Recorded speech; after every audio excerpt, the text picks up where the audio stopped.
到关信义乡的第二村，为上个主要的产地这种红玉的甜桃开始咧采收咯。这个甜桃是脆个好食，名声是愈来愈透。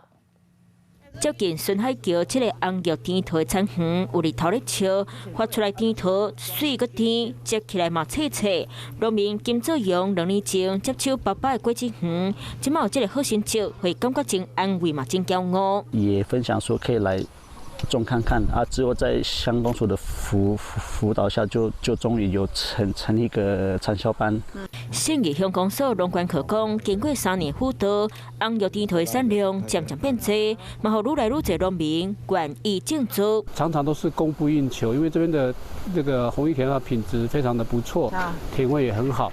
以信义乡第2村为主产地红玉甜桃，自4月中开始，已经渐渐有开始伫咧办，预计当办到5月中，有兴趣想要食的民众，卡手带紧。 嗨，我是庄宇杰。想要看到更多的新闻内容吗？赶快订阅华视新闻的 YouTube 频道，并且开启小铃铛，跟着宇杰一起看新闻吧。